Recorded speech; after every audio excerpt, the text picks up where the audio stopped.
Halo semuanya, perkenalkan nama aku Novita Paskaryanti. Jadi di sini aku mau mereview buku karya Profesor Nasution yang berjudul Sejarah Pendidikan Indonesia. Nah, bukunya itu ada 162 halaman dan juga 11 bab.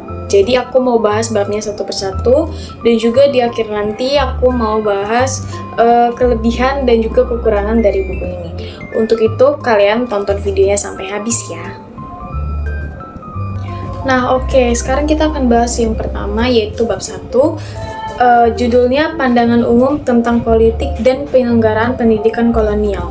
Nah, baik teman-teman, bab ini tuh menjelaskan bahwa pendidikan pada masa kolonial itu, yaitu mulai dari VOC hingga pemerintahan Belanda, diselenggarakan untuk kepentingan penjajahan. Pada awalnya, pendidikan itu sangat terbatas, lalu berkembang tetapi tetap diskriminatif, dengan perbedaan jelas antara pendidikan untuk anak Belanda dan juga untuk anak Indonesia. Nah, meskipun pada masa politik etis, yaitu sekitar tahun 1900 sampai 1920-an, mulai ada perluasan akses bagi pribumi, sistem pendidikannya itu tetap bersifat terbatas dan lebih mengutamakan kepentingan kolonial daripada kesejahteraan rakyat sendiri. Yaitu rakyat Indonesia. Nah, selanjutnya kita akan bahas bab 2 yang berjudul Sekolah untuk Anak Indonesia sebelum Reorganisasi 1892. Nah, pada bab 2 ini tuh membahas kondisi sekolah untuk anak Indonesia sebelum reorganisasi tahun 1892 yang masih memiliki banyak keterbatasan. Kurikulum yang digunakan itu sederhana dan juga lebih menekankan keterampilan dasar, fasilitas sekolah minim, serta buku pelajaran yang masih terbatas. Dan kualitas dan jumlah guru juga masih rendah, ditambah dengan sistem inspeksi yang belum berjalan optimal. Selain itu, penerimaan dan jumlah murid masih sedikit karena akses pendidikannya yang terbatas. Secara keseluruhan, pendidikan bagi anak Indonesia pada masa ini itu belum berkembang dengan baik dan juga masih jauh dari kata memadai. Nah, selanjutnya kita bahas bab 3 yang berjudul Sekolah Kelas 1. Nah, pada bab 3 ini dia tuh membahas tentang kondisi sekolah kelas 1 pada masa itu yang mencakup kurikulum, buku pelajaran, dan juga peran guru dalam proses pendidikannya. Kurikulum yang digunakan itu masih sederhana dan juga berorientasi dasar. Sementara buku pelajaran itu menjadi pedoman utama dalam pembelajaran pada saat itu. Nah, guru itu memiliki peran yang sangat penting termasuk dalam proses penerimaan calon guru dan juga adanya keterlibatan orang Indonesia sebagai pengajar, khususnya dalam bahasa Belanda.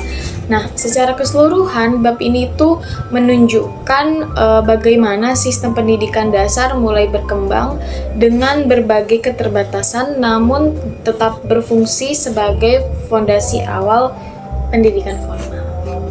Selanjutnya kita bahas bab 4 yaitu sekolah kelas 2. Bab 4 ini membahas perkembangan pendidikan lanjutan setelah sekolah dasar tadi, termasuk struktur sekolah, materi pelajaran, dan juga tujuan pendidikannya. Nah, pendidikan pada tahap ini itu mulai diarahkan untuk membentuk kemampuan intelektual yang lebih tinggi serta menyiapkan tenaga kerja yang terdidik. Kurikulum yang digunakan pada saat itu lebih beragam dan juga menyesuaikan kebutuhan pemerintah pada saat itu. Peran guru itu tetap penting dalam mengarahkan proses belajar meskipun akses pendidikannya itu masih terbatas pada golongan-golongan tertentu. Selanjutnya di bab 5 yang berjudul Sekolah Desa atau Volksschule. Nah, pada bab 5 ini itu membahas peran pendidikan dalam kehidupan masyarakat serta dampaknya terhadap perkembangan sosial. Pendidikan mulai berfungsi tidak hanya sebagai sarana memperoleh pengetahuan, tetapi juga sebagai alat untuk membentuk sikap, keterampilan, dan juga kesadaran masyarakat. Meskipun masih terdapat keterbatasan akses bagi sebagian golongan, pendidikan telah menunjukkan pengaruh dalam mendorong perubahan sosial dan juga kemajuan masyarakat. Nah, selanjutnya kita masuk ke bab 6 nih teman-teman, yang berjudul Europe Laggard School atau ELS. Bab 6 ini tuh membahas perkembangan pendidikan pada masa selanjutnya yang ditandai dengan adanya perubahan dalam sistem, tujuan, dan juga pelaksanaannya. Pada saat ini pendidikan itu mulai diarahkan untuk memenuhi kebutuhan masyarakat dan juga mendukung kemajuan bangsa. Kurikulum dan juga metode pembelajarannya itu mengalami penyesuaian agar lebih efektif. Sementara peran guru itu tetap penting dalam membimbing siswa. Nah, bab ini tuh juga menunjukkan bahwa pendidikan terus berkembang meskipun masih menghadapi berbagai tantangan. Nah, selanjutnya kita masuk ke bab 7. Di sini berjudul Holland's Chinese School atau HCS. Nah, bab 7 itu membahas tentang Holland's Chinese School atau HCS sebagai lembaga pendidikan yang didirikan pemerintah kolonial Belanda untuk anak-anak Tionghoa. Perkembangannya itu menunjukkan adanya pengaturan ketat dalam kurikulum, tenaga guru, serta sistem inspeksi demi menjaga standar pendidikan ala barat. Selain itu, penerimaan murid itu dilakukan dengan cara yang selektif sehingga tidak semua dapat mengaksesnya. Secara keseluruhan, HCS ini mencerminkan sistem pendidikan kolonial yang terstruktur namun bersifat terbatas pada golongan-golongan tertentu. Nah, sekarang kita masuk ke bab 8 yaitu Holland's Elite School atau HIS. Nah, bab 8 ini tuh membahas Holland's Elite School atau HIS ini sebagai sekolah bagi penduduk pribumi yang didirikan oleh pemerintah kolonial Belanda. Pendirian HIS ini dipengaruhi oleh kebutuhan tenaga terdidik meskipun mendapat berbagai keberatan karena dianggap memperkuat perbedaan sosial. Nah, kurikulum, guru, dan juga sistem pengawasan itu diatur mengikuti standar Belanda, sementara lulusan memiliki kesempatan terbatas untuk melanjutkan pendidikan. Penerimaan murid juga sangat selektif, sehingga HIS ini mencerminkan pendidikan kolonial yang terstruktur namun tetap diskriminatif. Oke, selanjutnya kita membahas bab 9 yaitu Meer Uitgebreid Lager Onderwijs atau MULO sebagai jenjang pendidikan lanjutan setelah HIS dalam sistem pendidikan kolonial Belanda. Sekolah ini tuh memiliki kurikulum yang lebih luas dan berorientasi barat, mencakup berbagai mata pelajaran umum yang bertujuan untuk meningkatkan pengetahuan dan keterampilan siswa. Nah, MULO ini berperan penting dalam menyiapkan tenaga terdidik tingkat menengah, terutama untuk memenuhi kebutuhan administrasi pemerintah kolonial. Nah, proses pembelajarannya itu didukung oleh tenaga guru yang diawasi melalui sistem inspeksi ketat untuk menjaga mutu pendidikan.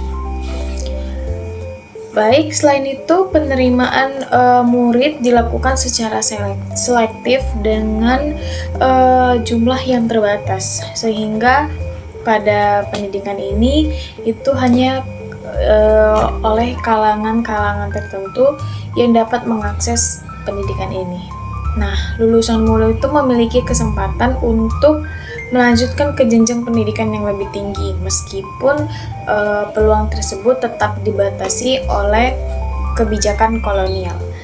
Secara keseluruhan, MULO itu menunjukkan perkembangan yang lebih maju, tetapi tetap mencerminkan sifat eksklusif dan juga diskriminatif dalam sistem pendidikan kolonial. Lanjut kita membahas bab 10. Pada bab ini itu membahas tentang Allgemeine Literature School atau AMS dan juga Hoger Burger School atau HBS. Nah, AMS dan HBS ini itu adalah sebagai lembaga pendidikan menengah pada masa kolonial Belanda yang berperan sangat penting dalam mencetak tenaga terdidik. AMS ini lebih menekankan pada ilmu pengetahuan umum dan juga budaya barat, sedangkan HBS itu dikenal lebih bergengsi dengan fokus kuat pada ilmu pasti dan juga sains. Nah, kedua sekolah ini tuh menerapkan sistem pendidikan yang ketat, mulai dari kurikulumnya, kualitas gurunya, hingga pengawasan yang teratur. Proses seleksi siswanya juga sangat terbatas, sehingga akses umumnya hanya dimiliki oleh kalangan Eropa dan juga sebagian kecil elit pribumi.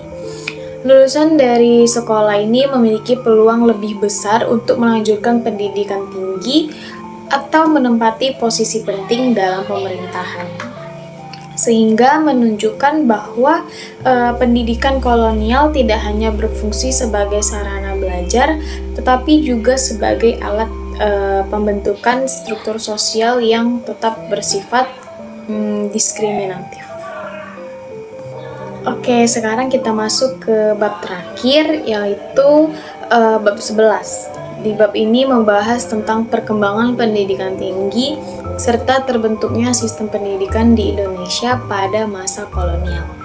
Pendidikan tinggi itu mulai berkembang untuk memenuhi kebutuhan tenaga terdidik, terutama bagi kepentingan administrasi pemerintahan.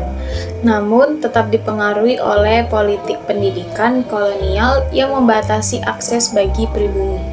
Sistem persekolahannya itu disusun secara bertahap dan juga terstruktur dari tingkat dasar hingga ke tingkat tinggi, tetapi menunjukkan perbedaan perlakuan antara golongan Eropa dan juga golongan pribumi. Seiring waktu, terjadi perubahan pada ciri-ciri sekolah bagi pribumi yang mulai menyesuaikan kebutuhan masyarakat dan membuka peluang belajar, meskipun masih dalam batasan tertentu. Kesempatan belajar memang semakin luas, tetapi tetap belum rata. Secara keseluruhan, bab ini itu menegaskan bahwa perkembangan pendidikan di Indonesia sangat dipengaruhi oleh kepentingan kolonial, namun juga menjadi dasar penting bagi terbentuknya sistem pendidikan nasional di masa selanjutnya. Nah, setelah membahas satu persatu bab dari buku ini, sekarang saya akan memberikan kelebihan dan juga kekurangan dari buku ini. Yang pertama itu kita membahas kelebihannya dulu. Ada 3. Yang pertama itu materi yang disusun dalam buku ini itu disusun secara sistematis berdasarkan periode dan jenis sekolahnya, sehingga mudah dipahami.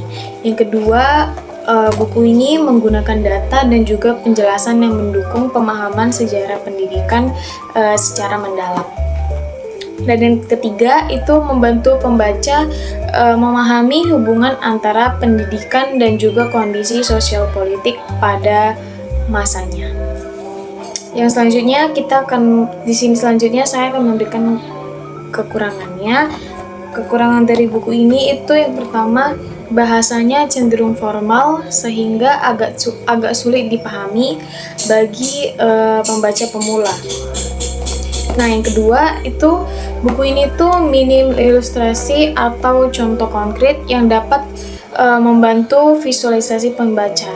Nah, yang ketiga, penyajian materi pada buku ini itu cenderung deskriptif sehingga terasa kurang menarik atau kurang variatif bagi sebagian pembaca. Baik teman-teman, mungkin itu aja yang bisa aku jelaskan dari buku Sejarah Pendidikan Indonesia karya Profesor Nasution ini. Semoga dapat dimengerti dan juga bermanfaat untuk kalian. Terima kasih, bye-bye.